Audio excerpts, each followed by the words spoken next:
اور اسی خیال کو درست سمجھتا ہوں کہ یہ ایک بہت بڑی تباہی ہوگی اور ہم اس تباہی کے متحمل نہیں ہو سکتے. ہم جس طرح کی صورتحال کا شکار ہیں وہ صورتحال ہم سے یہ تقاضا کر رہی ہے کہ ہم الیکشن کی طرف جائیں, لوگوں سے اس کا مینڈیٹ لیں اور لوگوں کو اس بار جو ہے وہ ذرا کھل کر مینڈیٹ دینا پڑے گا. پھر یہ جو ادارہ جاتی جنگ ہوئی ہے اور پیشین گوئیوں کا سلسلہ چلا ہے, یہ ایک الگ معاملہ ہے, اس لیے کہ اداروں کی جنگ جو ہے اس نے ہمیں اور پوری سوسائٹی کو بے حال کر کے رکھ دیا ہے. اور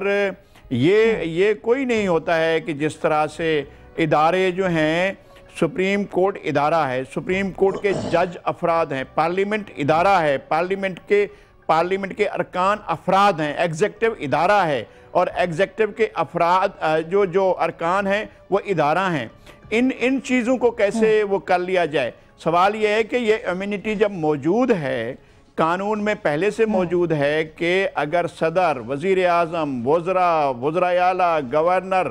کار سرکار کی انجام دہی کرتے ہیں تو ان کے بارے میں ان کے فیصلوں کو رد کیا جا سکتا ہے, مسترد کیا جا سکتا ہے, ٹرن آؤٹ کیا جا سکتا ہے, انہیں ہٹایا جا سکتا ہے یا قبول کیا جا سکتا ہے, لیکن ان سے اس معاملے میں ان کو امیونٹی ہے کہ ان سے آپ کوئی باز پرس نہیں کر سکتے. اب تو یہ معاملات لقائی صاحب, میں آپ ہی کی بات کے اوپر دوبارہ, کیونکہ میں کیوریس ہو گئی ہوں ایک علم کی حیثیت سے پولیٹیکل سائنس کے, کہ یہ جو آپ نے بات کی کہ یہ مختلف اشارے الیکشنز کو روکنے کے حوالے سے کیے جا رہے ہیں, سمجھائے جا رہے ہیں, یہ کون کر رہا ہے, یہ کیوں کر رہا ہے اور اس کا نتیجہ کیا نکل سکتا ہے؟ گو کہ یہ پروگرام کے آخری حصے کا سوال ہونا چاہیے, نتیجہ کیا نکلے گا, مگر آپ بتلائیے کہ اس کا کیا نتیجہ اور کیوں یہ ایسا ہو رہا ہے, کیسے سوچا جا رہا ہے؟ میں یہ سمجھتا ہوں کہ پاکستان کی اسٹیبلشمنٹ ایک مشکل بحران سے گزر رہی ہے, بہت تکلیف دہ بحران ہے اس کے لیے اور پاکستان کی سوسائٹی کے لیے بھی مشکل بحران ہے. دیکھیں, ہم شہزادے ہیں, پچھلے 50 سال یا 60 سال تک ہم نے شہزادگی گزاری ہے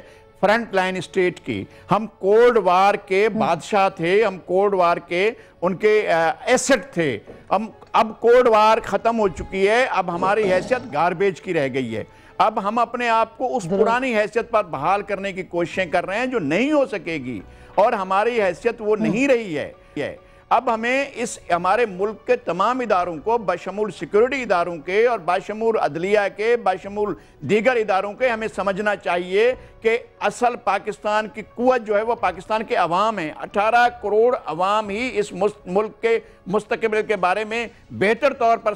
طے کر سکتے ہیں. کوئی باہر کے سگنل نہیں آ کر طے کریں گے ایشوز کو. بالکل لقائی صاحب تو درست ہے, لیکن ماروی جب ایسی بات ہوگی کہ سپریم کورٹ کہے کہ وہ بھی عوام کی خواہشوں کی ترجمان ہے, تو پھر آپ کیا کہیں گے؟ پارلیمنٹ کی سپریمیسی ایک طرف, ظاہر ہے کہ سپریم کورٹ بھی سپریم ہو سکتی ہے, آئین سپریم ہے, لیکن تناؤ اور یہ محاذ آرائی کسی اور طرف تو نہیں لے کے جا رہی, جس کا اشارہ لغاری صاحب جس کی طرف کر رہے ہیں؟ دیکھیں, ہمارے کانسٹیٹیوشن میں بہت کلیئرلی ڈیفائنڈ ہے ہر ادارے کے رولز. پارلیمنٹ کا جو رول ہے وہ ڈیفائنڈ ہے, جو ہے اپنا سپریم کورٹ کا ڈیفائنڈ ہے, جوڈیشری کا, اور ایگزیکٹو کا بھی ڈیفائنڈ ہے. بات ساری یہ ہے کہ یہ جان پوچھ کے, اور یہ ایک بہت شاطر, اعلیٰ, مطلب incredibly evil and incredibly sort of cunning ایک چال ہے ان کی, جس سے یہ چاہتے ہیں کہ یہ سارے کے سارے ادارے آپس میں ٹکرائیں اور رزلٹ کیا نکلے, رزلٹ ایک قسم کا ڈیلے ٹیکٹک نکلے. یہ اپنا ٹائم کھینچنا چاہ رہے ہیں, تو اس کے لیے کس کی چال ہے؟ کیونکہ لغاری صاحب تو کہیں اور اشارہ کر رہے ہیں, آپ کو کس کی چال لگ رہی ہے؟ حکومت کی چال ہے نا, یہ حکومت لے کے آیا ہے بل, آپ اور میں تو نہیں لے کے آئے, نون لیگ اس کی سخت مخالفت کر رہی ہے. اب اس میں ہو کیا رہا ہے, یہ بہت کلیئرلی 204 آرٹیکل 204 خاص طور پہ آرٹیکل 204B کو جو ہے یہ اس کی خلاف ورزی ہے. تو جب اس کی خلاف ورزی ہے, جب یہ بل سکینڈلائز کرے گا کورٹ کو, جب یہ بل کورٹ کو ریڈیکیول میں لے کے آئے گا, تو پھر یہ تو کسی صورت میں سپریم کورٹ تو الاؤ نہیں کرے گی, اسٹرائک ڈاؤن کرے گی, تو پھر ایک کانفلکٹ شروع ہو جائے گا. ان کو یہ کانفلکٹ, کنٹینیوس کانفلکٹ میں شوق ہے. اور کیوں شوق ہے؟ جو بات اوریجنلی ہوئی ہے, نہیں میں اس کو ایکچوئل ریزن کیا ہے؟ ایکچوئل ریزن چلو ٹھیک ہے وہ چٹھی نہیں لگی کہ انہوں نے ان کے پیسے جو ہیں اپنا سوئس کورٹ والے وہ تو ایک سائٹ پہ ہیں ہی ہیں، وہ تو ایک ریزن ہے، لیکن اس کے ساتھ ساتھ الیکشنز جب ایک کیئر ٹیکر، اور یہ نون لیگ خاص طور پہ چیف الیکشن کمیشن آئے ہیں، اچھے ہیں اور بہت مطلب بہت بڑا نام ہے، we're very pleased about that، تو اس کے ساتھ ساتھ کیئر ٹیکر نیوٹرل گورنمنٹ یہ بھی ایک بہت بڑی نیسیسٹی ہے الیکشن سے پہلے۔ وہ تو اگلا مرحلہ الیکشن کے اوپر تباہی کی ہے، اگر نہ ہوئے تو بہت تباہی ہوگی۔ یہ لا اس لیے لے کے آیا جا رہا ہے تاکہ الیکشنز ڈیلے ہوں، تو اس کا جو ایکچوئل مسئلہ مطلب ہے وہ الیکشن کو ڈیلے کرنا ہے، ایکچوئل منصوبہ یہ ہے، تو اگر ہم یہ بھول جاتے ہیں کہ یہ ایکچوئل منصوبہ ہے تو کہ یہ ماننا ہے کہ یہ سب حکومت کی طرف سے ڈیلیئنگ ٹیکٹکس ہیں، اور یہ جو ساری کنفیوژن کریٹ کی جا رہی ہے یہ گورنمنٹ کی طرف سے ہے، اس طرح کے بل کا آنا اور پھر اس کے بعد سٹرائک ڈاؤن ہونے کی باتیں جو ہیں وہ لازمی ہیں۔ ماروی اگر یہ کہہ رہی ہے تو اس کو حق پہنچتا ہے، وہ ابھی نون لیگ میں گئی ہیں تو جو بھی ان کا لب و لہجہ ہوگا نون لیگ کا ہوگا، اور نون لیگ کی حالت یہ ہے کہ ان کے لوگوں کو مچھروں سے اگر زندگی سے ہاتھ دھونا پڑتا ہے تو وہ بھی وفاق کی طرف ڈال دیتے ہیں۔ اگر وہاں کوئی اور مصیبت، تھانوں پہ اگر لوگ مر جاتے ہیں، بھارتی پولیس ہے، اب اس کو لمبا چوڑا بحث ہو جائے گا، اس قانون میں کوئی ایسا رولا نہیں ہے، یہ قانون پہلے بھی رہے، 76 میں ہوا ہے، پھر 78 میں خود جو آج ہم باتیں کر رہے ہیں، یہ 78 میں میاں صاحب نے خود اس میں امینڈمنٹ کی ہے، اپیل کا بھی حق دینا اور نوٹس کے توہین عدالت کا کہنا، سارے ان سے پہلے ہم نے اس تبدیلی نہیں کیا، لیکن جہاں تک تعلق ہے اداروں کا، میرے خیال میں ہم نے وزیر اعظم نے ریزائن کیا، ہم نے فیصلہ مان لیا، اس کا مطلب ہم نے فیصلہ مانا، جہاں تک اس کا بیچ کا مرحلہ تھا وہ تو ہمارا قانونی حق تھا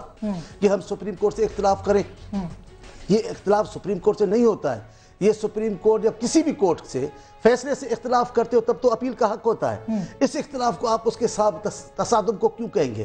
اگر اس کو تصادم کہیں گے تو پھر بہت سارے بیانات ایسے ہیں جس میں پڑھے لکھے لوگ پریشان ہیں، جیسے چیف صاحب جن کے لیے مجھے بڑی عزت ہے شخصی طور پر، ان کا یہ کہنا کہ پارلیمنٹ کے سپریم ہونے کا فلسفہ دم توڑ رہا ہے، آپ کیا سمجھتے ہیں؟ اگر میں کہوں کہ عدلیہ کا احتساب کرنے کا فلسفہ زندگی لے رہا ہے تو یہ کنٹے میں آ جائے گا، اگر کوئی شخصیت پہ بات کرے گا تو کنٹے میں آ جائے گا، اور آپ ببانگے دہل کھڑے ہو کر کہو گے کہ پارلیمنٹ کے سپریم ہونے کا فلسفہ دم توڑ رہا ہے، اس کا مطلب پارلیمنٹ اپنے افادت کھو چکی ہے، تو کسی بھی ملک کے کسی بھی ادارے کے چیف کو یہ اختیار نہیں دیا جا سکتا کہ وہ جو سپریم چیز ہے جو آئین کو جنم دیتی ہے، میں تو حیران ہوں ان پارلیمنٹ میں، ماروی کی تو بات نہیں کر رہا، لیکن دیکھیں ایک ضیاء الحق کے زمانے میں، دیکھیں ایک ضیاء الحق کے زمانے میں حیرت انگیز وہ لوگ تھے جو اپنے ہی قلم سے اس قانون پر دستخط کر رہے تھے جو پارلیمنٹ کو گونگی، اندھی، لنگڑی، محتاج بنا رہی تھی، ایک آج کی اپوزیشن ہے جو وہ باتیں کر رہی ہے جو پارلیمنٹ کی افادت کی بات، پارلیمنٹ کی بااختیار ہونے کی بات جو کی جاتی ہے اس کے سامنے دلیل دے رہے ہیں۔ مجھے زیادہ شکایت نہیں ہے اپنی ایک جماعت اپوزیشن سے جو چیمپئن بنی کھڑی ہے سارے معاملات کا، اس کو دیکھو، جب لا پاس ہو گیا، کل بل پاس ہو گیا، تب انہوں نے واک آؤٹ کیا، وہ تو ہمارے ساتھ ہیں، اب لیکن پی ایم ایل این کی بات آپ کہہ رہا ہوں، وہ تو ہمارے ساتھ، دیکھو نا انہوں نے کس موقع پہ کیا ہے، اور آپ نے بڑی اچھی بات کی ہے ابھی کہ بھائی اس گڑبڑ کے زمانے میں بہت ساری بری باتیں ہیں، اس کے بیچ میں ایک فخر الدین ابراہیم، بالکل، اور کنسنسس ہوا ہے، ہمیں ایڈمٹ کرنا چاہیے اس بات، مجھے یقین ہے یہ ایک اچھی روایت ہے، جہاں پر تنقید کی جائے وہاں اچھے کاموں کی، تمام کے تمام آئینی کام، تمام کے تمام ریاستی کام اس حکومت نے ایسے کمال کیے ہیں۔ مگر مولانا بخش صاحب دقت کہاں ہے؟ میں جو بات نذیر لغائی صاحب نے کہی، میرا بھی وہی سوال ہے کہ کیا شاہی سید صاحب آپ بھی حکومت کے ساتھ کھڑے ہیں، مگر کیا پارلیمنٹ کی سپریمیسی کے لیے عوامی نیشنل پارٹی اسی طرح سے کھڑی ہے جس طرح سے پیچھے 4 سالوں میں کھڑی رہے گی؟ کیا پارلیمنٹ بحیثیت پارلیمنٹ اپنی سپریمیسی کے لیے بات کرے گی؟ میں سب سے پہلے تو آپ کا شکریہ ادا کرتا ہوں، میں یہ سمجھتا ہوں کہ ہمیں یہ وقت آ گیا ہے کہ ہمیں اپنے سارے اداروں کو اپنی اپنی حیثیت میں بتانا پڑے گا، ہمارے سوچ کے مطابق ہم جس کو جمہوریت کہتے ہیں، ہم یہ سمجھتے ہیں کہ پارلیمنٹ بالادست ہے، آئین بنانے والا پارلیمنٹ ہے، وہ تشریح کرنے والا ہے، پہلے پارلیمنٹ ہے، پھر جوڈیشری ہے، پھر انتظامیہ ہے، اس طریقے سے اگر چلیں گے تو کام چلے گا. اگر ایک دوسرے کو نیچے دکھانے کے لیے قانون سازی کیا جائے یا قانون کی تشریح اسی طرح کیا جائے تو یہ ملک کے مفاد میں نہیں ہے.